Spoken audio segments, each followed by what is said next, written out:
Hello, Assalamu alaikum, and welcome for today's episode. Today's episode is all about the conflict, which is comes after the marriage sometimes or in early marriage, where there are blurred boundaries around finances and responsibilities and co-living when there are multiple people are living in the house. Yes, Janaz, let's start with you. Assalamu alaikum, dear sisters and listeners and viewers. Yes, conflicts a major part of the Asian community life, especially domestics where we live in big families and there's always conflict. Now, this usually begins with our living arrangements. So, our living arrangements, how are they? We're living in a country where, okay, so you might have a 4 or 5 bedroom house, but majority of the time there's probably 3 decent sized rooms and 2 very small rooms for small children, not for a couple. And these things, as we said earlier, that they need to be discussed before the marriage actually takes place. That my daughter is coming into your house. What are your arrangements? Because small space, too many people, conflicts. This is where it will all begin. Small space, too many people, lots of clutter. Small space, too many people, lots of untidiness, and you could say dirt as well. So we need to really look at that. Is it worth bringing another child into your home where everything has started beautifully? Bring them in your home and then have these conflicts that will begin because there are no boundaries in place, there is no timetable in place, there is nothing to say, right, okay, so this is the house, this is how we live, this is how you stay. And it becomes quite monotonous where the young ladies come into the house and her maybe their family dynamics were very different. If you've come from a small family into a big family, that's quite a shock anyway, where there's more people to begin with, and then there's with more people comes all the other things, more clutter, more chatting, more jokes, so to speak. And sometimes we don't really like other people's sense of humor. Then staying in a certain way when you're amongst other people. So all these things are things where we really need to sit down before the marriage and speak. Because if you're a small family and you're not used to having lots of people around you, even if there's no other conflict, if there's no other issue, just the fact that there's lots of people around, that may be something that you're not managing very well. Mhm. And if you're coming from a very big family and you've come into a very small family, that again might create loneliness. It might create the sense of, oh my God, there's just me and no one's talking to me. They might be a very small family who don't chit chat all the time. They might be people who spend a lot of their time in their rooms or doing their own independent thing. So it's very everybody's living arrangements are very different, and in some families you have what we call a family living arrangement, as in they'll do lots of things together, they'll play games together, they'll go out together, they'll cook and clean together, they'll do everything together.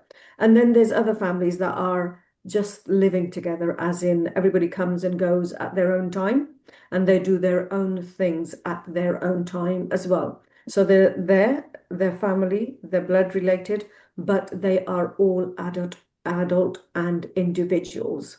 So it's very different. All families are very different. What's your take on that, Sister Zara? Exactly. So that's well said that when you done everything very beautifully, but then there is a reality come, and in that reality, if most of all is first of all that the living space where you are living and from what kind of environment you come. If you come from a multi house with multiple people in a space where it's the something like, as you said, the less people in there, And in that less people space is basically nobody's talking to each other and you feel lonely, and vice versa. If there are too many people and talking too much every time someone is coming and going, and continuously, like, someone is in the kitchen making teas or something like that, and every time you see that, of what I am doing here, and you don't does not find any quiet space.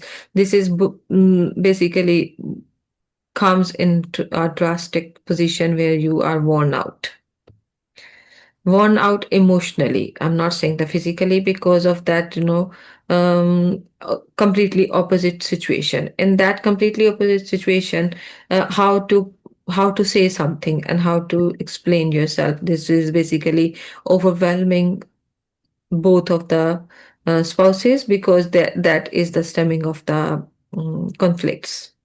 And as we are going to talk about that, today's episode is about the conflict, and that's the red flags in the conflict, when you are not able to speak, when you does not have any space for yourself and communicate well about your needs, because you are used to get up in a quiet morning where you have your own breakfast calmly, but you get up in a space which is chaotic in the morning, and you feel like that, you it drains you just early in the morning. And obviously, how you are going to get used to about it, so one thing is the compromise with the situation, because you choose that. This is, already, when the relationship is starting, that you are going in a space where they all live together.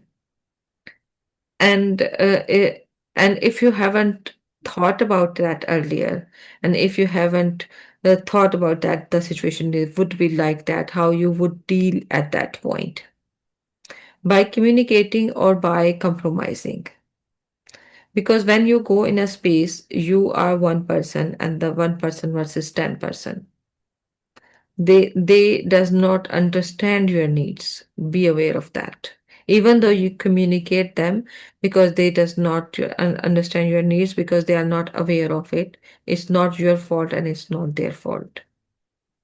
In that situation, you either have a different timetable, like, wake up 1 hour earlier and have your calm day started, Mhm. right?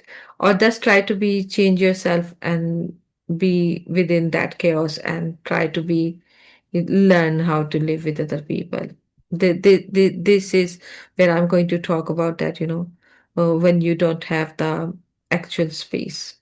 And Mhm. if you have discussed this earlier, and if it's a temporarily, like on the weekends or something, like when you are being family, all family together, and Mhm. you are living somewhere else, that is something you need to talk about earlier, or in even early marriage, and Mhm. discuss with your spouse and discuss with the parents, if it's the possibility, live nearby and then come often, so you have mm, a peaceful mind and the relationship.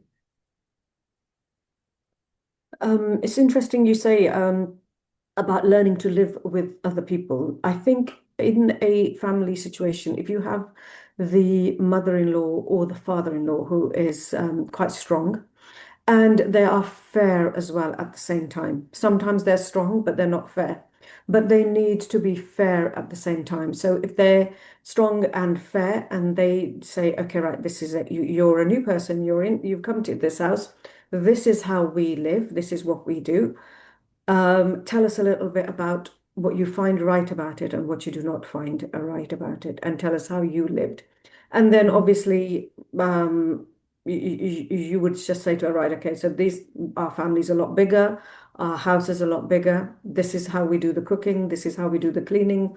This is where you will have to help, and everybody's going to help. You're not going to be on your own. We're not just saying that you are going to be helping. So you have to do your bit. This is your bit that you need to do. Yeah. They are, so that's all the chores that can be done. So your room is your responsibility, and your husband is, he's an adult, he can take care of himself, but certain things he may need that we would be up to you. Now, the other thing would be the finances as well. So she's come into your family. Maybe she's from a small family where the parents were really well off. They didn't need to take any money off the children, so they did all the bills. and she probably just used her money for her purse and her shoes. So now you need to obviously say to her that we're a very big family and these are our finances. Be transparent. This is how much we pay every month to live in this nice, beautiful house. Now we do expect everybody to contribute. All these things, like we said in a previous episode, they need to be discussed before the marriage actually takes place. Because if she now turns around and says, "Oh, actually, I wasn't really expecting to pay anything," then that's, reason for conflict. This is where conflicts will begin. But if you have already said to them that this is how we are, and then she comes in and you fairly say, right, okay, this is how much we would expect from you. Mm. If I think most girls are usually quite happy to pay their way. They're quite happy to know what the finances are, to know who's paying what. They don't want to live off their elderly father-in-law or their elderly mother-in-law. They do want to contribute, but it's just a matter of actually putting your tables on the card and telling the people in the family, your own children as well, that this is how we are going to run the house. This is your duty at this time. This is her duty at this time. This is his duty at this time. So Yeah. it's combining all the household things, all the household finances, and the goings and comings as well, like the relatives, when they come in or when you go out to visit, how is that going to work? It's very important that people actually discuss that before, or well, after the marriage has actually taken place. Even if you have discussed it before, you have probably discussed it on a skeleton level that, you've just mentioned the whole thing. And now you're discussing it on a practical level because you are living together and she is now part of the family, whereas before she was going to be part of the family, so she needed to know certain things. Now Mm. she is part of the family, and this is the family things that she needs to know.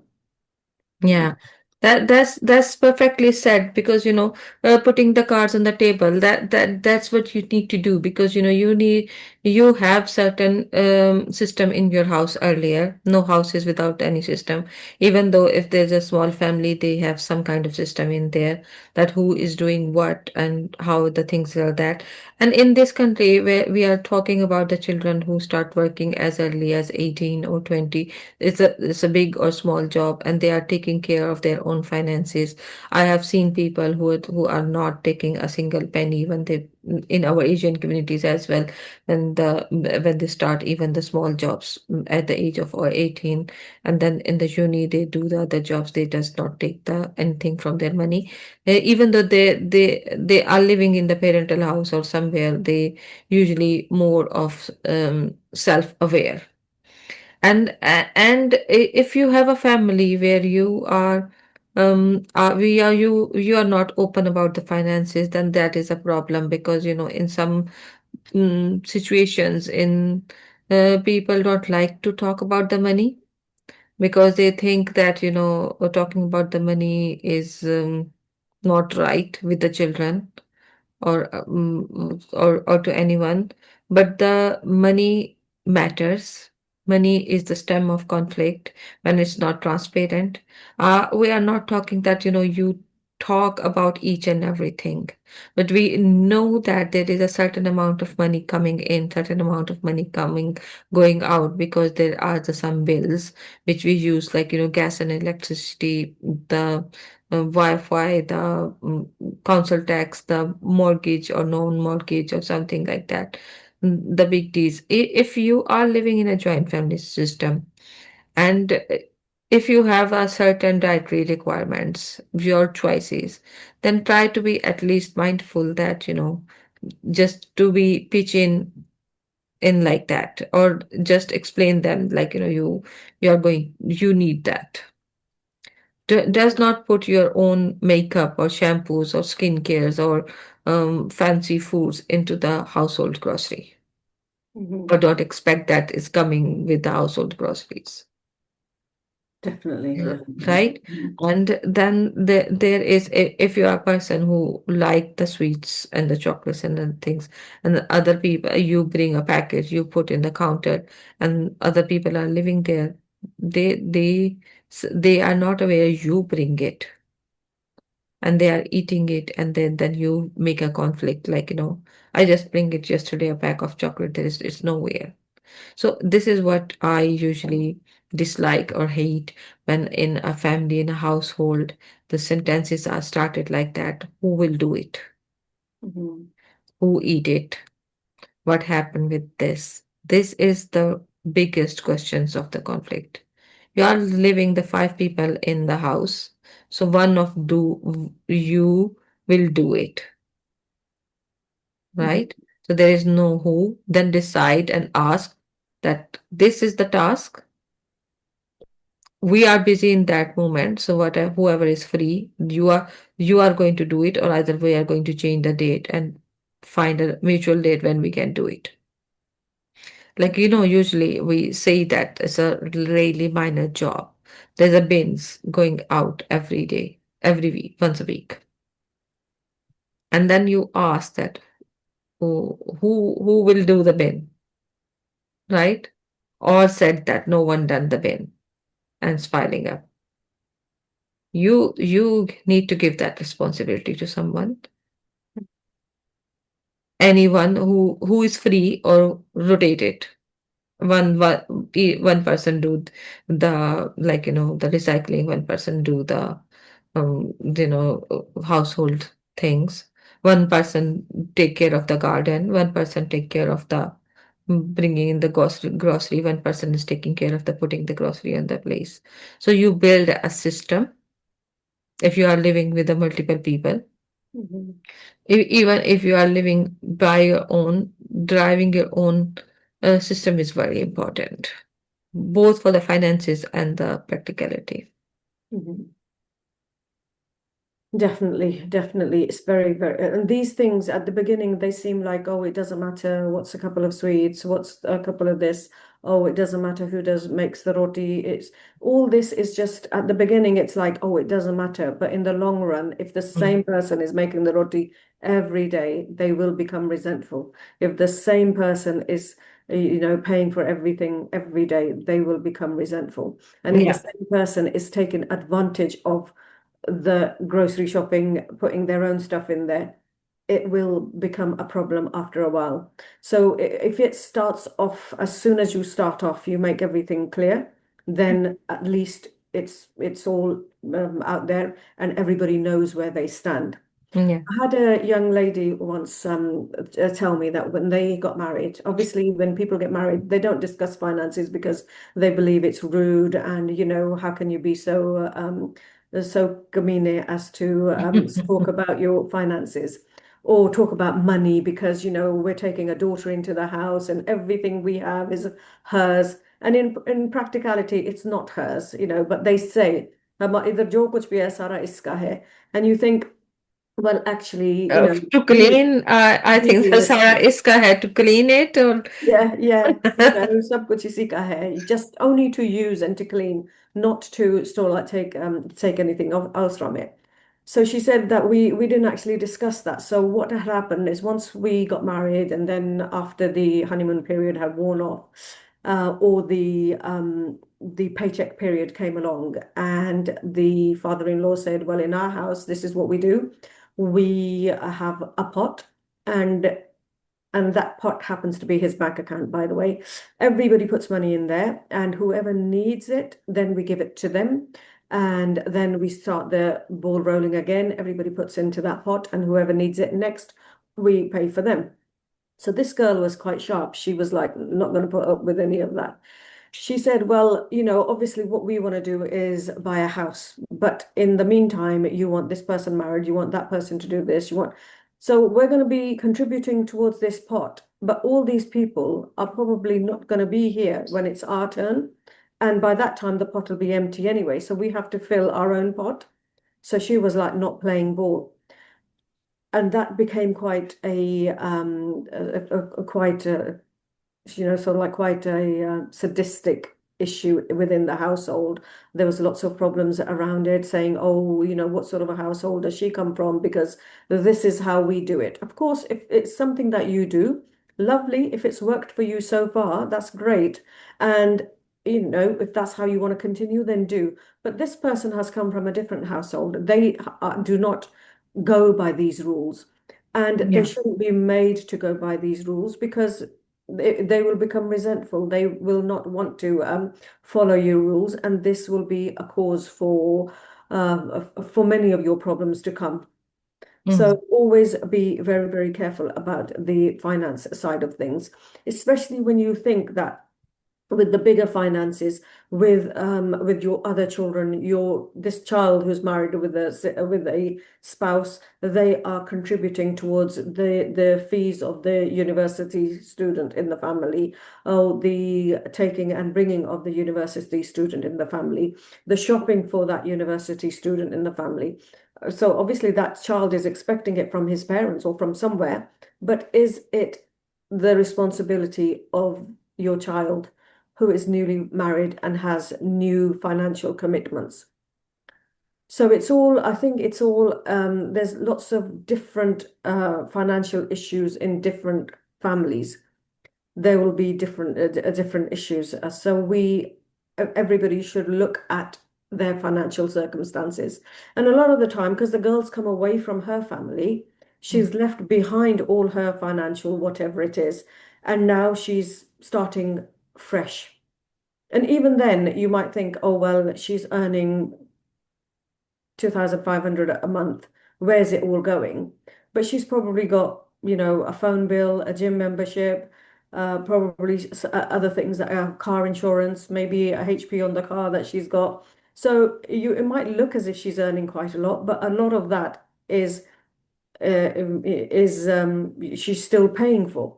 mm, So it's what she's left with is probably half of what you see as in, oh, she's getting this much money, but she's only left with a small amount. So don't just think that because people are earning loads that they have that as disposable income and they can just come and put it in your pot. No, it won't work like that because it might not be disposable income. It's got somewhere to go. mm. Exactly. That's what we talked earlier about that, there are lots of things which you have to tell other people about your family system, family rituals, your part of the money, how you work around the money. Is not about that you are being mean about anything. It's called the being transparent.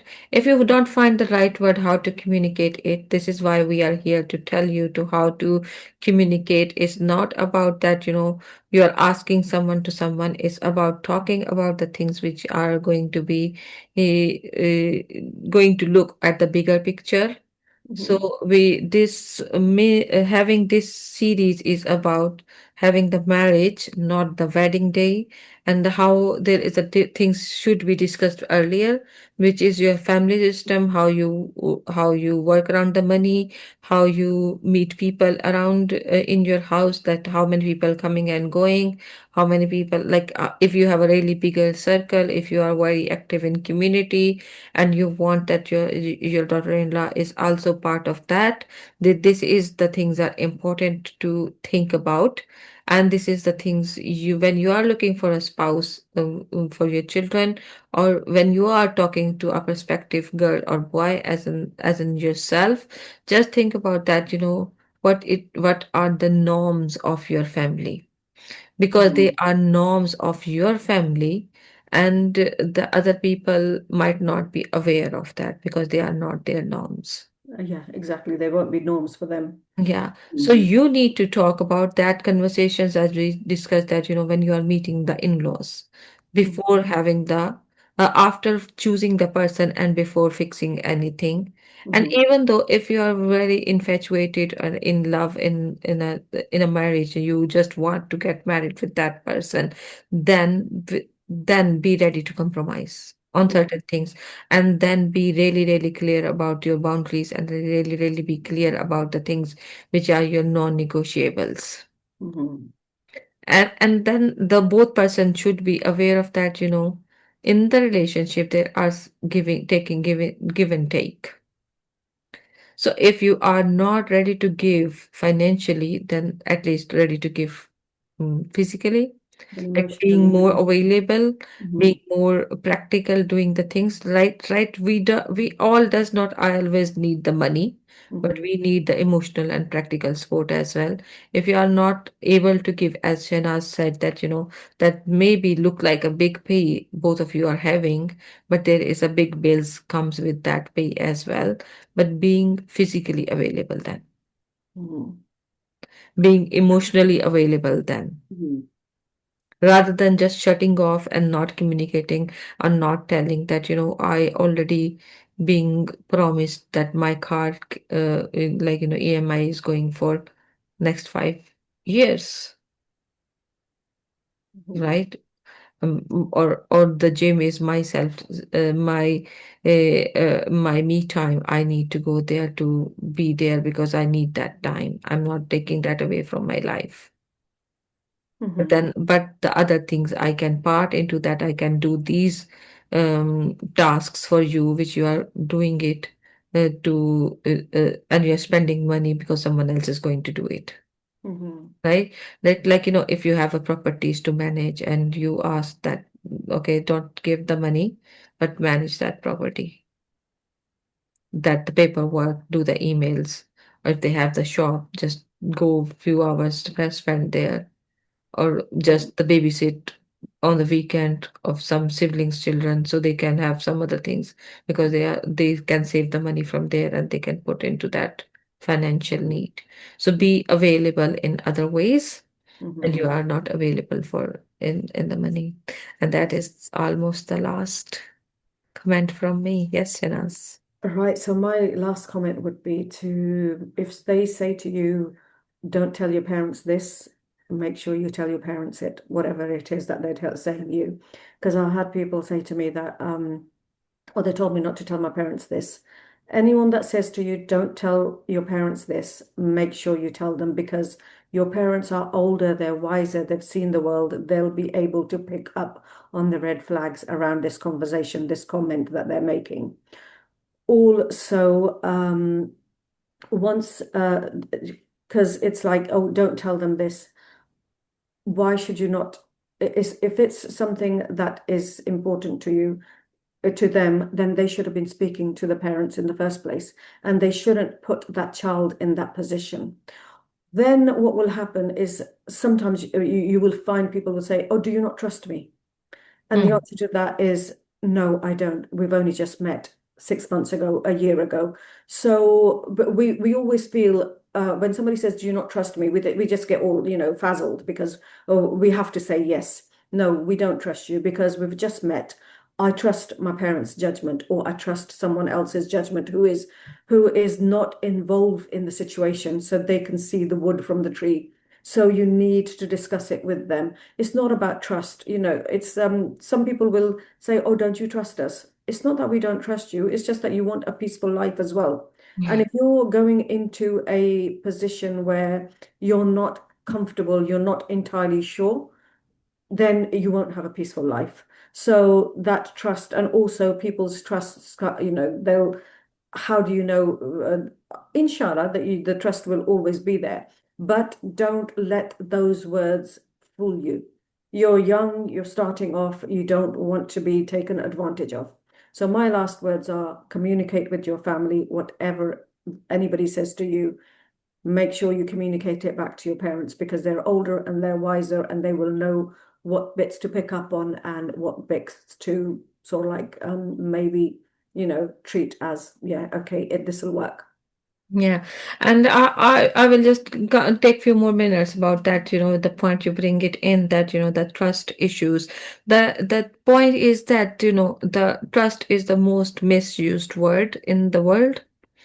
Trust is, take that the word when somebody tell you, don't you trust me? Similarly, when somebody say, pardon me, if you don't mind, can I say something? So that is the hashtag. They are going to say something which That you you would mind. mind. Yes, yes. Yeah. So they Yeah. know that this is something you can mind it. This is Mhm. something which you can, which obviously not acceptable. They are aware of that. Hmm. So when somebody is going to lie and they said that, you know that I don't lie. So why you need to mention it when you don't lie? When you are going to say something which is going to hurt someone, why you are asking the pardon before? When you are asking trust me, so it's mean there is something fishy is going on where you must be alert yourself and ask more and discuss more and try to be like, being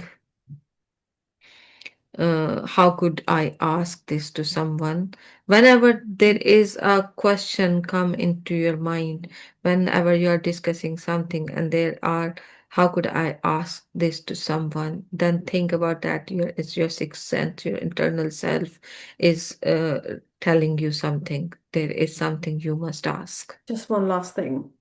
When they say you're our daughter, not their daughter, they don't mean it. So don't fall for that one. Please don't fall for that one. You are your parents' child. You will always be your parents' child. And it's lovely that they think that Yeah. they want you to be their daughter. But at the end of the day, your biological children are your biological children. That's it. Yeah, that's it. That is the point, Shanaz, where we have to give a reality check, Hmm. where we have to find it, and then as a therapist, I will tell you that the things. If you are not clear within yourself, if you are haven't does this real sense of self, you does if you does not have a way where you are going to see yourself whole, Hmm. right? Then you need to take some advice, take some help, take some sessions or something like that, because you need a third person's point of view in your life, Definitely. who can connect the dots for you, who can tell you, this is the view. You are not looking at the whole picture, and they are able to show you the whole picture to see. And this picture you can see that, where there is a shading spaces, wherever you have to be more awareness comes within the being a self-aware. If you are being a self-aware, if you know your own boundaries, if you know your own limitation, if you know where you can compromise, and if you know where you can't, with what you can't stand at all, because in this process we are sometimes I will add this point here in this episode, because this is also in the mid of our season, where some of us being neurodivergently different. We might be healthy, earning, perfect person, but we are think a little bit differently. We understand things differently, and this is basically where it's not making us someone where we don't want to connect, but we are unable to connect in a way, and we need more time and space and explanations to understand the things. Right. Thank you, people, for joining us. Thank you very much. See you next week. Okay, see you next week.